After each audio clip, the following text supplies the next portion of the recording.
Bien le bonjour mes Nakamas, c'est Marius, j'espère que vous allez bien. Alors aujourd'hui je vous retrouve pour parler du scan 897 de One Piece qui est sorti hier. Et encore une fois, c'était un très bon chapitre. Faut savoir que là en ce moment je m'énerve un peu beaucoup et je devrais pas m'énerver. Mais je me calme avec mes vidéos, avec le scan, je me calme avec d'autres choses qui n'ont rien à voir dans les problèmes de tous les jours. Et je peux vous assurer que en ce moment, c'est la merde de mon côté, et je commence à en avoir vraiment marre. Mais ne vous en faites pas, je ne vais pas être énervé devant vous, puisque vous n'y êtes pour rien. Et puis, je suis calmé, là, à l'heure actuelle, on va dire. Ce qu'il faudrait peut-être savoir, c'est la première page. Première page où on rencontre un nouveau membre de l'équipage d'Arujdin, Stanson, et il est charpentier. J'avais pas fait le rapprochement au début, mais ce Stanson, eh ben, c'est ce géant esclave de Chabondi. Et j'ai été surprise parce que c'est vrai que je n'ai pas directement fait le rapprochement. Mais je sais pas, en voyant certains détails, je me suis dit putain, mais je suis sûr que je le connais. Mais après, c'est pas vraiment moi qui ai découvert ça. Oui, je sais, honte à moi qui est une fan de One Piece qui n'ai pas pu découvrir que ce géant on l'avait déjà vu par le passé. Oui, je sais, honte à moi, honte. Mais je n'y peux rien. Ça arrive des fois, t'as du mal à reconnaître un personnage qui a l'apparence complètement changée. Et ben dans ce cas-là, ça a été le cas. Maintenant, place au chapitre. Chapitre vraiment épique. Il ne restait que 4 minutes avant que les Mugiwara ne se retrouvent. Smoothie poursuivait toujours le Sunny pour pouvoir renforcer la flotte pour pouvoir les empêcher d'aller sur l'île. Sur Chocolaton, tout le monde attend Luffy, prêt à le cueillir sans problème. Dans le monde des miroirs, Pecoms explique à Luffy la forme Sulong. Il lui explique que sous sa forme, il ne peut pas être contrôlable. Il devient incontrôlable comme je l'avais imaginé il y a plusieurs scans en arrière. Ce qui me semblait normal, c'était que le fait qu'il soit incontrôlable pour une bonne raison. Parce qu'il a des lunettes. Il m'était toujours dit, s'il a des lunettes, bah, c'est qu'il est incontrôlable sous sa forme Sulong. Et bah, c'est ce qui est le cas. Et que la seule personne qui était capable de le contrôler, c'était Pedro. Paix à son âme. Mais le problème, c'est que maintenant que Pedro est mort, encore une preuve pour ça d'ailleurs, comment est-ce que ça va se passer? Et bien personne ne pourra le contrôler, il fera son petit désastre tout seul, une vraie bête démunie de sens, contrairement à Carotte qui elle savait se contrôler sous sa forme. Normal, elle a été entraînée par Pedro, mais je ne comprends pas que Pecoms, ça n'a pas été le cas. Peut-être parce que ça dépend de l'espèce du mink aussi, peut-être, non? Je dis ça, je dis rien. Parce que savoir que certains minks se contrôlent, d'autres pas, il faut un minimum d'entraînement. Et comme c'était proche de Pedro, je me demande pourquoi il n'y a pas eu un entraînement. Et je ne sais absolument pas pourquoi, et sûrement, peut-être que ça nous sera révélé, peut-être que Pedro a essayé de le contrôler, mais qu'il s'est rendu compte que c'était trop dangereux, que sous sa forme, il pouvait être destructeur pour les autres et pour lui-même. Donc c'est pour ça qu'il a désormais des lunettes. Pecom, c'est vraiment un homme redevable sur le fait que, d'un, les Mugiwara ont sauvé son île Natazu, et de deux, parce que Pedro s'est sacrifié pour eux, et il ne veut pas que le sacrifice de Pedro soit vain, et c'est pour ça qu'il aide Luffy. Pecom, ça a eu un plan, il en a fait part à Luffy. En effet, son plan, ce serait qu'il se transforme et qu'il détruise tout. En gros, il se transforme, se déchaîne, et Luffy profite pour se barrer. C'est un plan assez correct.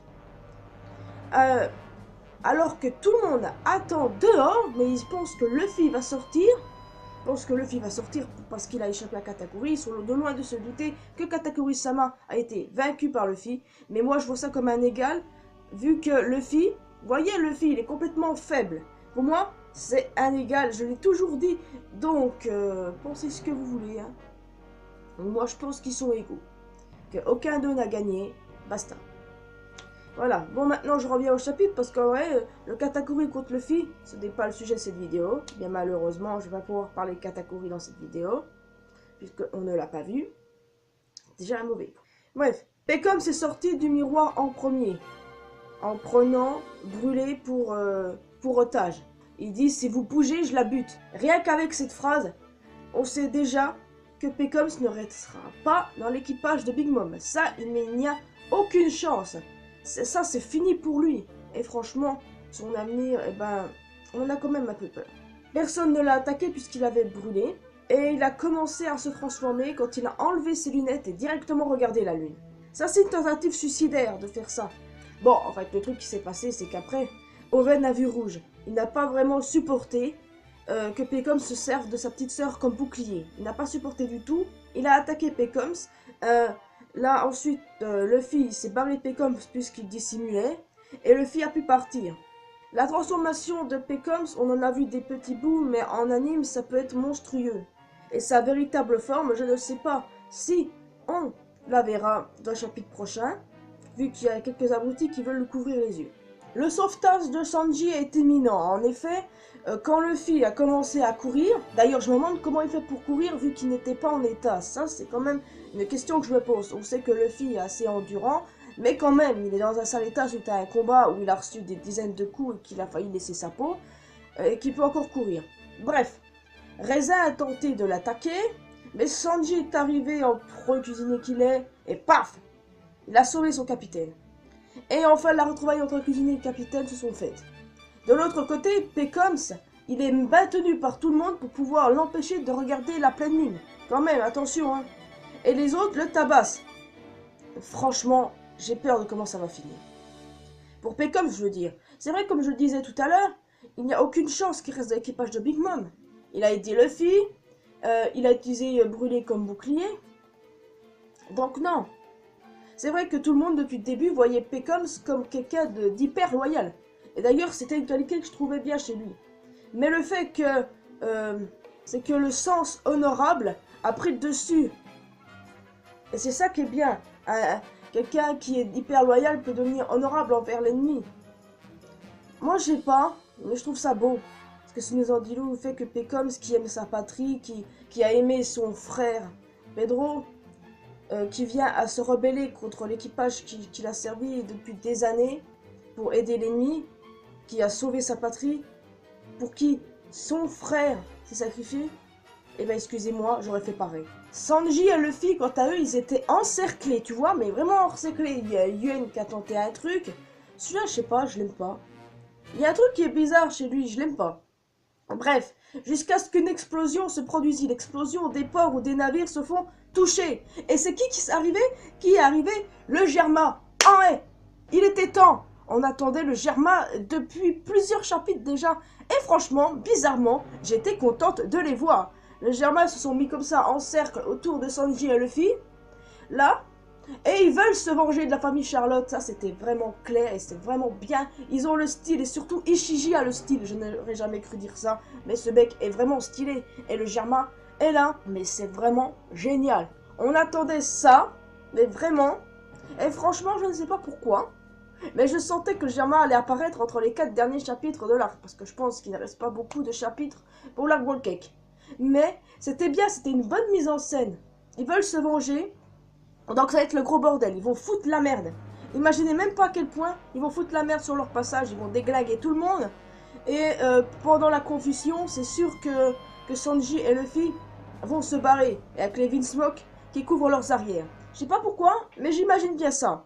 Les Vinsmoke ont dû obéir à leur père, ou c'est une envie personnelle de se venger, mais vu qu'ils ne ressentent plus le sentiment et qu'ils obéissent à leur père, je pense que Judge a dû leur dire « Ouais, vengez-vous, faites ce que vous voulez, mais faites disparaître la famille Charlotte. » Ça va être épique, ils vont foutre la merde, il va y avoir de ces combats, mais je doute qu'ils pourront avoir de vrais combats sérieux pendant 3 chapitres. J'y reviendrai aussi tout à l'heure, ça vous en faites pas. Ce qui est un peu chiant, c'est que Sanji n'a pas eu de véritable combat dans l'arc. Vraiment, et je doute qu'encore, en 3 chapitres qui restent, il ait un vrai combat comme Luffy et Katakuri en ont eu un.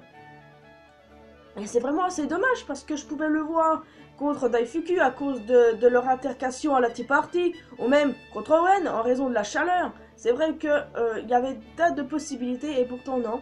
C'était censé être l'arc de Sanji et pourtant, il n'a pas fait un seul combat, que des altercations, que des coups qu'il a donnés là dans ce chapitre à Raisin. Mais bon, vous pouvez constater, c'est assez triste pour Sanji. J'espère que Peckham ne va pas mourir. Non, vraiment, j'espère pas. Parce que son Pedro Aniki est déjà mort. Entre guillemets toujours, mais bon. Alors, pas un deuxième, même s'il est vrai que depuis le début des personnages qui se sacrifient, eh bien, ils ont la lettre P.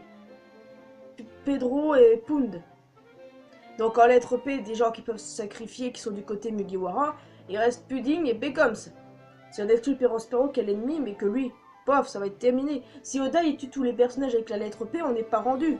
Ah non, Oda, tu touches pas Pudding, je te préviens. Non, sérieusement, l'avenir de Becomes, honnêtement, je ne pense pas qu'il va mourir. Franchement, non, je pense pas. Arrête de parler comme ça ne va pas. Je pense pas parce qu'il peut avoir deux choix. Le premier, qui rajeunit l'équipage de Mugiwara, mais franchement, j'y crois moyen. Et de deux, qui reforment les pirates de Nox et deviennent des alliés ou une flotte de Luffy. J'aime bien la deuxième, Luffy est endormi, mais s'il aurait été conscient, est-ce que d'après vous, il aurait laissé Pecom se faire tabasser comme ça? Franchement, j'ai beaucoup de doutes. Et je ne pense pas qu'il aurait fait ça. Luffy ne laisserait pas un ami, puisqu'il considère assez Pecom comme un ami maintenant, laisser un ami derrière. Franchement, ce n'est pas du tout le genre de Luffy. Les Vinsmoke, quant à eux, ben, ils vont se battre contre certaines des pointures. Peut-être contre Oven, par exemple Oven contre Ishiji. Ce serait peut-être pas mal comme confrontation. Peut-être pas en combat, parce que moi j'imagine bien qu'ils vont se battre, quoi, mais qu'on ne voit pas la scène, qu'on voit le Sunny qui s'en va au loin pour partir à Wano Kuni. Et le Germa qui se font les membres de la famille Charlotte. Ça pourrait faire un beau final avec les Vinsmoke qui en quelque sorte se sacrifient, même si c'est pas leur genre, pour que Sanji et Luffy puissent réintégrer le Sunny et qu'ils puissent tous partir de l'île. D'ailleurs, pour ça, il faut déjà que le groupe du Sunny arrive et Sam Smoothie. Même si j'ai l'impression que franchement Smoothie elle ne fait pas non plus grand chose, mais en plus, si elle aurait voulu, elle aurait déjà détruit le Sunny depuis longtemps. Pourquoi elle ne l'a pas fait? Je ne sais pas. C'est une femme monochante donc... Mais je sens bien un truc. Quand Smoothie va voir ce qui va se passer avec le Germa sur Chocolaton, je la vois bien avec ses sœurs aller se battre contre eux, quoi. Je vois toujours une confrontation Smoothie et Reiju depuis la Tea Party. Franchement, je vois bien ces confrontations. Surtout, vous savez, le chapitre là où Reiju a sauvé Nami et qu'elle a utilisé son pouvoir et que Smoothie a remarqué l'étrange poison de Reiju. Depuis ce moment-là. Et c'est un de mes petits rêves aussi. Un Reiju contre Smoothie, ça me plairait bien. Parce que non seulement on ne verra pas grand chose de Smoothie de cet arc, et c'est bien dommage. Oven remonte vraiment dans mon estime. Encore, j'avais une petite haine pour lui quand il a frappé Chiffon. Encore, je disais, Meta, il fait pas grand-chose. Mais là, le fait qu'il soit hyper vénère et qu'il ait commencé à attaquer, il remonte vraiment dans mon estime à peu près de 2 crans. Oui, de 2 crans. Et surtout, j'aime bien ce gars. Honnêtement, c'est pas souvent que certains mecs de la famille Charlotte me plaisent ou que j'aime bien. Ça arrive rarement, à part Katakuri. Il n'y avait personne dans mon cœur au départ. Mais après, il y a eu Oven, après... En fait, je crois qu'il n'y a que... À l'heure actuelle, oui. Bon, est-ce que Big Mom mangera ce maudit gâteau? Est-ce qu'elle le mangera? Eh ben, excusez-moi, mais la logique veut oui. Mais Beige, c'est ça le problème. Beige est complètement imprévisible. On ne sait pas ce qu'il va faire. À aucun moment, on ne sait pas ce qu'il va faire. Déjà, au début de l'alliance avec Luffy, j'ai vraiment cru que Beige allait les trahir. Et le truc, c'est que c'est rien passé. Donc, vous voyez que ce gars est imprévisible. Contrairement à ce que certaines personnes pensent, il fait l'inverse. Donc, faut peut-être dire qu'il va faire quelque chose contre Big Mom. Non? La plupart des gens pensent que oui, il va faire quelque chose contre Big Mom. Et si c'était l'inverse, qu'il n'allait rien faire, que Big Mom mange le gâteau, tout ça, que les Fairy Tail pirates s'en vont. En même temps, ils peuvent pas se permettre d'attaquer Big Mom, vu qu'il y a Perospero et Bavarois qui sont derrière. Faut pas l'oublier, ça. Donc, je pense qu'il y a moyen. Il y a moyen qu'ils s'en vont après que le gâteau ait été donné à Big Mom. Honnêtement, à l'heure actuelle, je peux voir que ça. Et je pense peut-être que le chapitre prochain peut se passer là-dessus. Ou pas. Bref, on verra bien après tout, non? On ne peut pas dire à l'avance ce qui va se passer dans le chapitre prochain, puisque heureusement, la semaine prochaine, il n'y a pas de pause. Non mais alléluia, pas de pause. Ça veut dire qu'on aura un chapitre. Ouais, déduction de Marius. Bref, je disais que l'arc Whole Cake peut se terminer en 2-3 chapitres. 3 serait judicieux, autrement dit au chapitre 900. Je pense que ce sera un final où ils arriveront à partir de Chocolatown, enfin carrément de Whole Cake, pour qu'ils puissent retrouver l'autre partie de leur équipage à Wano Kuni. Et qu'on passe à l'arc Wano Kuni, même si je pense qu'il y aura la rêverie entre...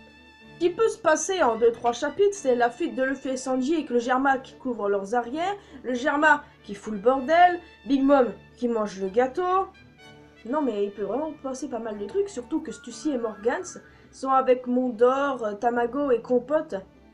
Et que s'ils voient le grabuge que Germain a fait au loin, eh ben je pense qu'ils vont ramener leur tête ici. Que Stussy, comme en tant que membre du CP0, je ne sais pas ce qu'elle peut faire et comment elle peut agir. Morgans, bah, it's a big news, comme il dit. Mais franchement, c'est assez discutable. Pareil pour l'avenir de Katakuri qui est toujours dans le monde des miroirs. De même pour Pudding qu'on n'a pas vu depuis le dernier chapitre. On ignore ce qu'elle va faire. Mais vu qu'elle a toujours Rabian avec elle, elle a dû faire autre chose. Ça m'étonnerait qu'elle se glisse parmi le bordel avec le Germal. Je pense qu'il y a moyen qu'elle soit partie ailleurs. Mais pourquoi foutre, ça, je n'en sais rien. Je ne sais clairement pas, mais on le verra bien. Mais en tout cas, je veux revoir Pudding avant la fin de l'arc. Pareil pour Katakuri. S'il te plaît, Oda, fais faire ça. Je t'en supplie, fais ça. Bon, je reviens dessus, c'est vraiment un très bon chapitre. Et vraiment, j'ai trouvé ça, mais vraiment badass, de la part de Pecom, se transformer, foutre le bordel, pour que le fils puisse s'enfuir. Et j'ai trouvé ça génial, l'intervention du Germain. De toute façon, on a beau les détester, la plupart d'entre nous, mais faut avouer qu'ils sont badass. Bon, j'attends également vos avis dans la section commentaires, les amis. Me dire ce que vous avez pensé de ce chapitre. Me dire également ce que vous pensez qu'il se passera dans le prochain. Et également me dire si vous pensez que Pecom va mourir ou pas. Ça, c'est aussi intéressant parce que j'aime bien le personnage là, honnêtement. Mais maintenant, quel sera son avenir après? Et ben ça, c'est discutable et je vous invite à parler ensemble sur ça sur Discord ou même dans la section commentaires si vous voulez. Quant à moi, je vous laisse ici. J'espère que vous avez apprécié cette vidéo. Si c'est le cas, laissez un petit pouce bleu et un petit commentaire comme je vous ai dit tout à l'heure. Abonnez-vous si ce n'est pas encore fait. Rejoignez-moi sur Facebook, Twitter et Instagram. Rejoignez la communauté Mariusen sur Discord pour qu'on aille discuter tranquillou. Rejoignez également, abonnez-vous à ma chaîne secondaire, le lien est dans la description comme d'habitude. Et surtout, n'oubliez pas que l'important dans la vie, c'est de faire ce qu'on aime, que One Piece, c'est la vie, et que je vous retrouverai pour de prochaines et nouvelles aventures, les amis. Ciao!